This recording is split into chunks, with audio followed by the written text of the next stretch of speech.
Hello, everybody. Josh Neighbors here, Locked On Big 12 podcast. Today, it is November 25th, 2021. This is Thanksgiving. Glad you all are here with us today and tomorrow. Hope you guys are enjoying your Thanksgiving weekend. Today's show is brought to you all by NetSuite from Oracle. So go check them out if you're running a small business. It is the best way to do it. As you can hear in the house, dogs barking, family gathering. We had our Thanksgiving officially yesterday. Hope you all are enjoying yours right now. We've got 5 Big 12 games from the weekend to preview and also some games to look at that could have an impact on where some Big 12 teams could finish, specifically in the college football playoff race. So it is a preview edition. We'll go a bit shorter on this one than we normally do. Obviously, in the holiday season, there's a whole lot to do. So shorter preview, but a big preview of this weekend's really important action in the Big 12 coming your way. You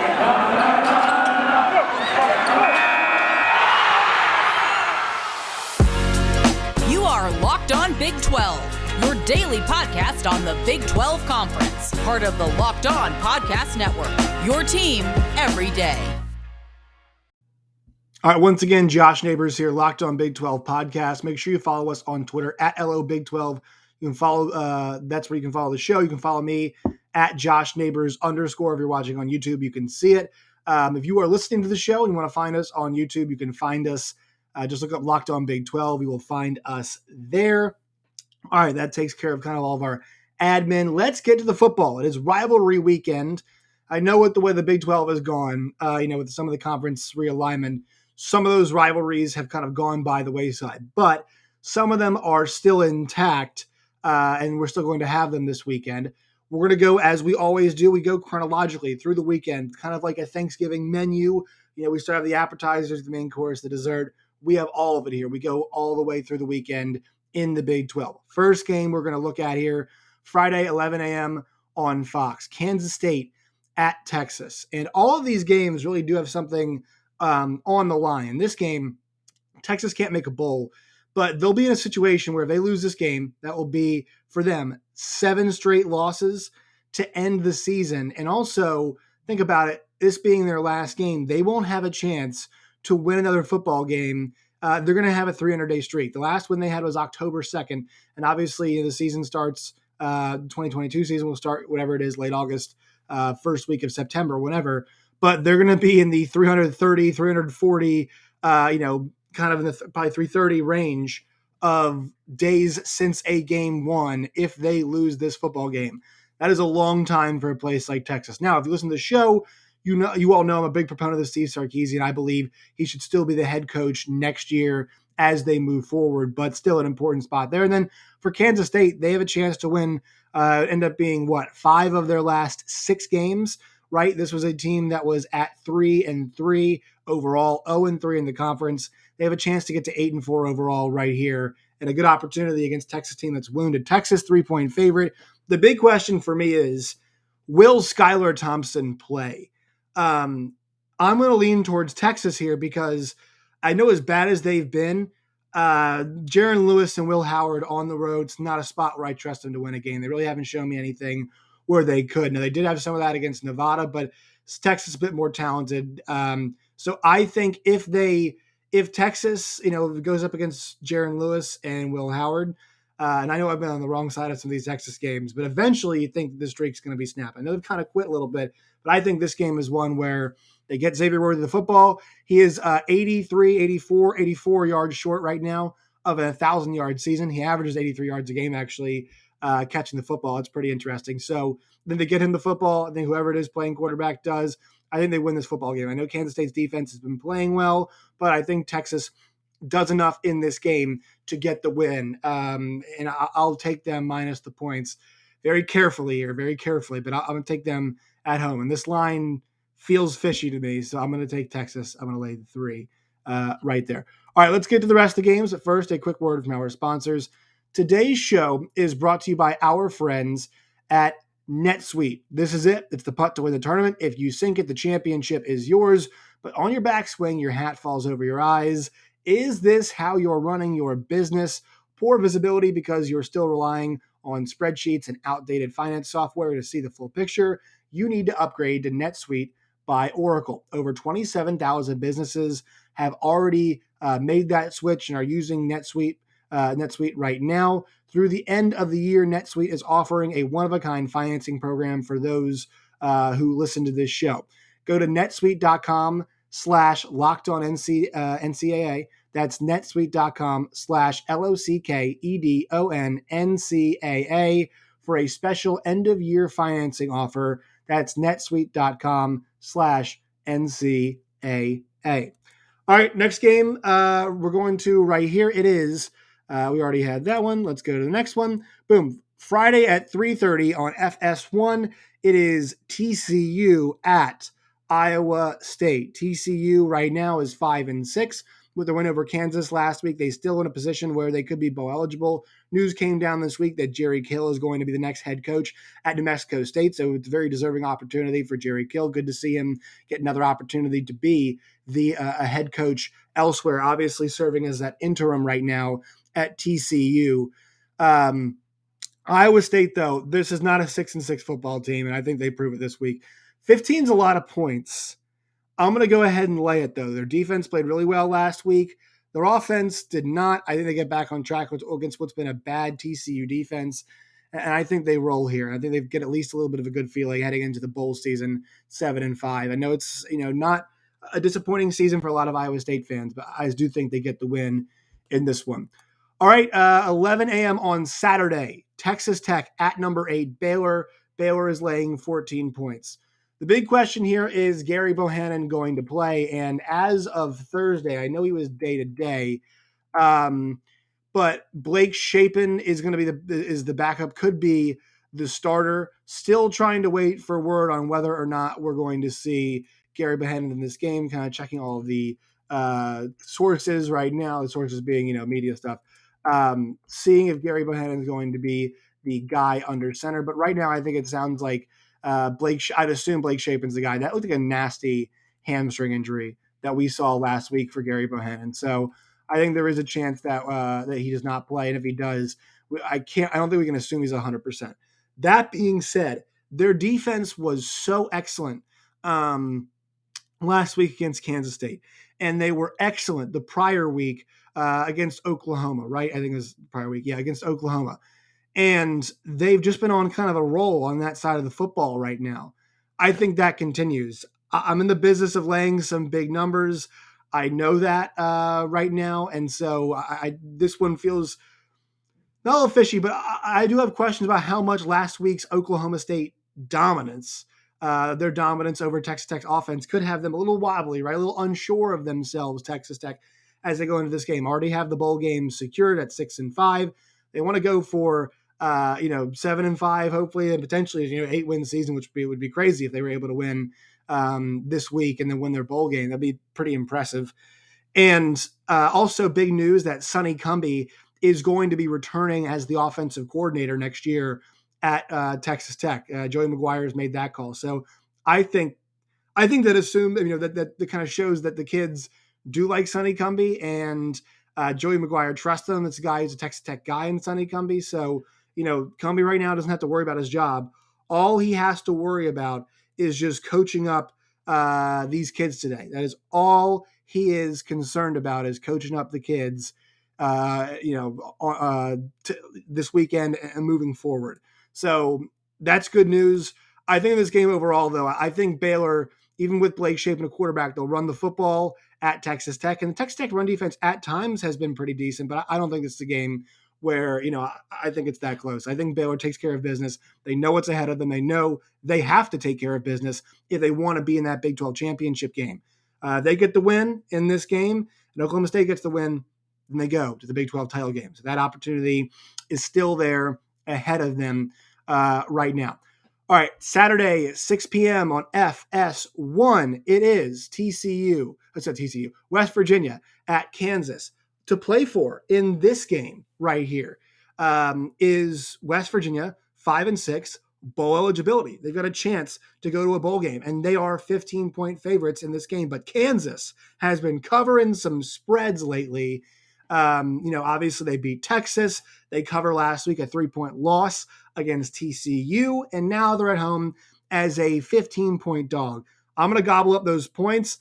I know West Virginia probably see a great opportunity here, and I think they pounce on. I think they win this football game, but I think maybe a late score from Kansas can keep them within reach, and keep them within that 15 points, a touchdown, a little extra for you. And they've been playing good football recently. Has Kansas, besides take out the Oklahoma State game in which they got absolutely curb stomped. They've been playing some decent football. And so I like their chances in this one. Jalen Daniels, obviously, Devin Neal has turned into, I know a lot of his performance is function of the offensive line and how good that offensive line is playing, but he's been really good. Kwame Lassiter was over 100 yards last week. They're using Jared Casey more, right? I think he played again last week. I forgot if he caught a touchdown or not, but still, made an impact last week. Good story. Lance Leipold's done a great job, but even if it's just a 2-win season, I think people at Kansas feel like there's progress, and they cover this game too. I bet people still feel like the progress is there for Kansas moving in the right direction. So I think West Virginia wins. I'm going to take the points in this one. I'll take all 15 of those for the Jayhawks. All right, last game to get to. It is Bedlam. But before we do, one more word from our sponsors.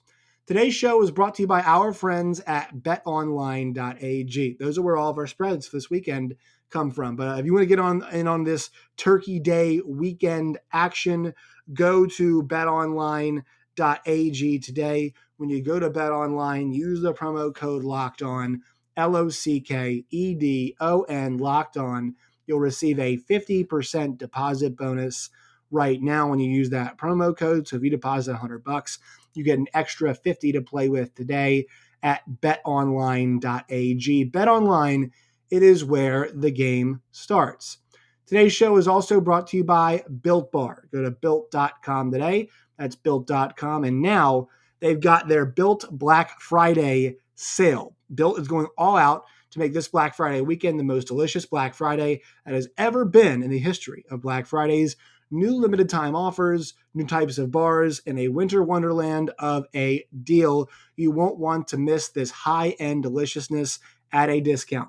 All through Black Friday weekend, get at least 20% off on anything at built.com. Use a promo code LOCK20. Once again, LOCKEDON LOCK20 to get 20% off at Built Bar through the weekend right now. Plus, you get 60% off on Built Boost and Built Broth right now. So go check that out today.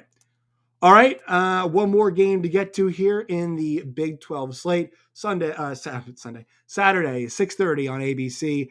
Number 10 Oklahoma goes on the road against number 7 Oklahoma State. Oklahoma State is a 4.5-point favorite. On the line in this game, the winner of this game is going to get a shot to win the Big 12 Conference at one loss and have a chance to go on to the college football playoff, most likely. Once again, the scenario is Georgia plays Bama in the SEC championship game. You can probably, if Alabama wins, but both are going to make the title, which is going to be bad. We don't want that. That doesn't help the Big 12 at all. Ohio State, though, plays Michigan. So one of those two teams is going to bounce. Notre Dame does not have a championship game. Cincinnati obviously is there right now at 11-0. So there are opportunities to be had for either of these teams to do some jumping. Ole Miss is ahead of them. They play their Egg Bowl game in which they're an underdog, but also they're not going to be in the SEC championship game. Baylor is ahead of Oklahoma right now, but I think they would jump them if they won the Big 12 championship. So plenty of opportunities. And also if they beat Oklahoma State, I think they'd probably jump Baylor as well, just because of the quality of the win. So Oklahoma and Oklahoma State, there's a whole lot to play for ahead of them. My question coming into this game is how much, what unit do you trust the most right now? And I'm taking the Oklahoma State offense, Oklahoma State defense, Oklahoma offense, Oklahoma defense. Put those 4 units together, kind of power rank. Who do you trust the most right now? Right now at number 1, I trust the Oklahoma State defense, right? They have been playing lights out. The stretch right now is 15 straight quarters for them, according to Dave Heinzeicher. 15 straight quarters for them that their first team defense has not surrendered a touchdown. They have been dominant as of late. And ever since that Iowa State loss, they've been I know the level of competition has been super high, but they've been absolutely darn near flawless during that stretch of time. Last week, they shut out Texas Tech at home, I think, for the first time in 2 decades. They did it. So they are on a streak right now that, they're feeling it. Now, you kind of balance it out with the feelings about this game, right? A lot of people say, oh, it's Bedlam. We know how this game goes. We've seen the story before. I believe the guys at Split Zone Duo and Bud Elliott, also at Cover 3 and CBS Sports, always say it's either Oklahoma by a little, Oklahoma by a medium amount, or Oklahoma by a lot, right? That is kind of the way they go on that. Despite that, I still trust that Oklahoma State defense the most.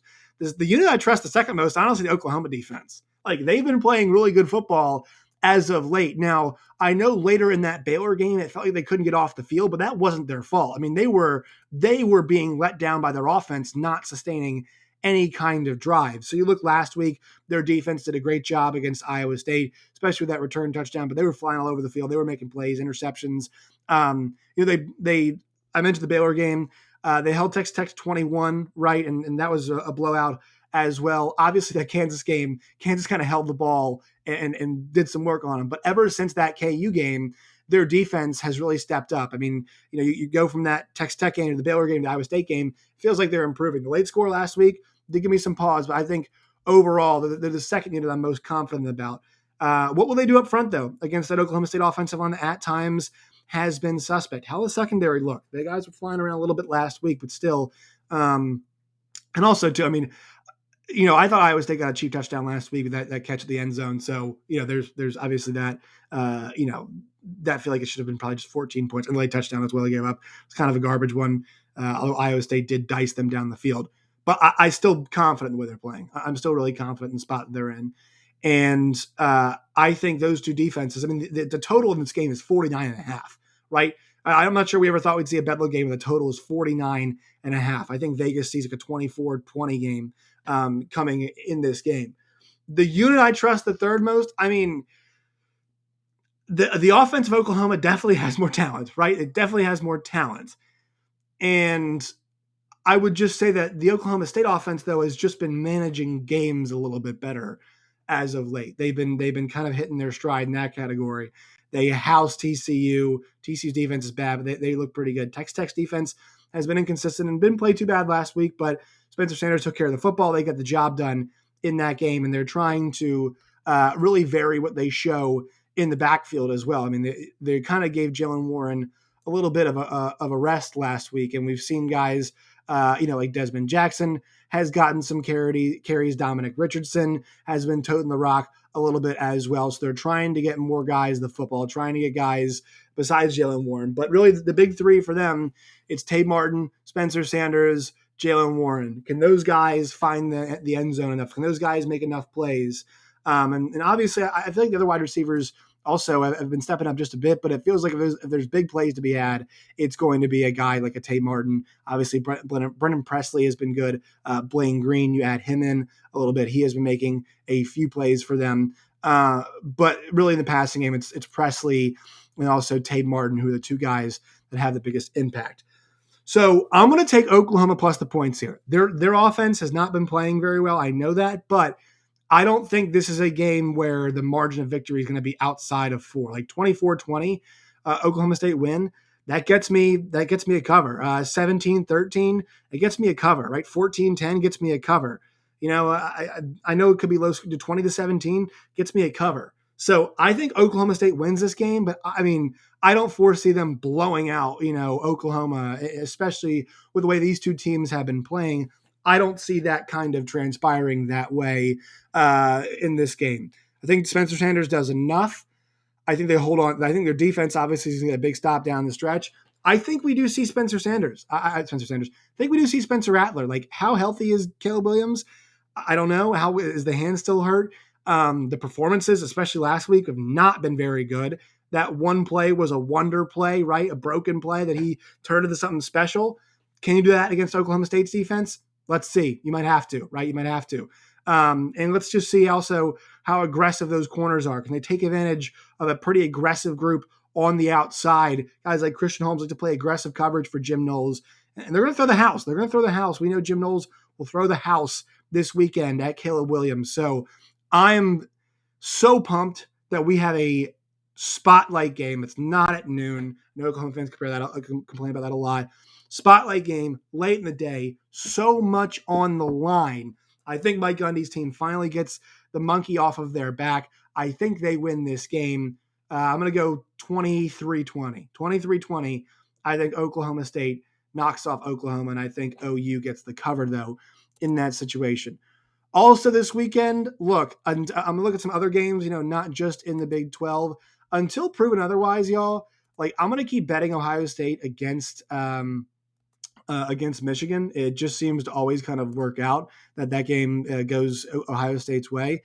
So I'm going to go in that direction there. I don't think we see, any issues for some of the big guns. I don't think we see Georgia Tech give Georgia any problems. I don't think we see Auburn give Alabama too much of a problem, right? I don't think that we see, I'm trying to think of Stanford give Notre Dame too much of an issue. So those games across the board, but I think Ohio State, Michigan's obviously the one you have to look at. And I think Ohio State wins that game. Maybe not as easily, but their offense is just firing on all cylinders right now. It's absolutely ridiculous to see. Those guys off the edge from Michigan, pretty darn good. So let's see if they can make an impact in that game. All right, that'll do it for today's show. Make sure you follow us on Twitter at LO Big 12. You can follow me at Josh Neighbors _. Make sure you guys enjoy your all's Thanksgiving weekends.